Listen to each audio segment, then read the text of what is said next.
Hey everybody, it's Charlie from Daily Motor, and in my quest to answer some of the questions about the Honda CRF300L Rally being a good sort of beginner, daily driver, commuter sort of bike, all-arounder machine, we're going to test its fuel economy. Now I've done one motorcycle fuel economy video before, and that was on our Honda Grom. I tried to do kind of a mixed driving, I think 30-35 mile an hour speed limit average kind of test. I was back in Michigan, and the video did okay. Not as much interest as I thought people would have, but I'd like to sort of get some sort of standardized test set up for fuel economy for motorcycles, because you can't simply go to the EPA and see what sort of fuel economy a bike gets like you can with automobiles. Now, some motorcycle manufacturers will provide a claimed fuel economy figure. I don't know if they do for the CRF. I think they might say like something in the 80s. And I think that must be with a pretty easy right hand, because I've gotten great fuel economy, don't get me wrong, but not quite in the 80s. But there's no sort of standardization for that figure if any manufacturer wants to provide it. Now, maybe they have something over in Europe for fuel economy, but I say we start something right here in Southern California for Daily Motor. And rather than doing a 70-mile-per-hour highway cruise test like we do with cars, even though that would be a little bit more standardized and scientific and replicable from bike to bike, I think it'd be more useful for a motorcycle to have some sort of mixed driving loop. So I've set up about a 45-ish mile loop that constitutes some city driving, some kind of 55-mile-an-hour roads, some hard up and down elevation changes where I'll be riding it a little bit harder, and then some highway, and then back to the same pump. And just like with the cars, we're gonna top the tank off. Fortunately, with motorcycles, it's easier to see right when the tank is at the same level for each fill, whereas with the cars, you kind of have to go off the blind 3-click method. So without any further ado, I'm gonna take this over to the pump. We're gonna fill it up and head out on our route. Our tire pressures have been set to their placard 22 psi both front and rear. Now if you're traveling with more than 200 pounds on the bike, you're going to want to bump that rear tire up to 25 psi cold. And admittedly, that's not super high. If you were daily driving your CRF 300 and you were really never taking it off-road, you could probably put a little bit more air in the tires, and tires would last a little longer, and you definitely get more fuel economy, because you can feel just a few psi difference on these tires in terms of rolling resistance. The bike's got just over 900 miles on it, as you see now, and the tank is just about empty. So we're going to be filling it up with a full tank of regular 87 octane fuel. Now, some people might insist on running premium on their bikes, but hey, if you're daily riding this thing and going to save a little bit of money, and it's perfectly tuned to run on 87, so why not take advantage of that? All right, we've got the bike filled up and ready to go. One advantage of the CRF300L Rally is having the slightly larger 3.4 gallon fuel tank. So bike's on, fueled up, we're ready to head out. I'm gonna run a time lapse during the video so you can kind of get an idea of what the route is like, and then we'll catch up with you at the end.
All right, test is wrapped up and we are refueled. We ended up doing 42.0 miles according to the tripometer on the bike, and 75.6 MPG when we were back at the pump.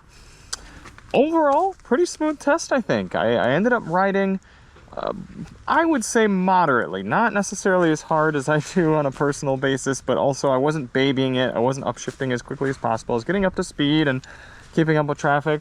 I tried to not go any more than 5 miles per hour over the posted speed limit when I was cruising along. Try to kind of keep it within legal means there and kind of typical riding situation. Overall, pretty comfortable bike. I like riding this around as a daily sort of rider. When you kind of shift your weight around on the seat, you stay pretty comfortable. I'm not a huge fan of the wind protection. At 5'10", I get a good amount of buffeting, so I'm usually careful to wear earplugs if I'm going to be doing highway riding. But not a bad little city machine. But I'm going to get back to the house and exactly calculate how far we traveled on Google Maps, because I don't necessarily trust the bike's odometer. I want to make sure we have an exact figure, and then we can do some math and figure out our final result. Got the bike back to the house, and I went inside and calculated the numbers based on the Google Maps and GPS and everything.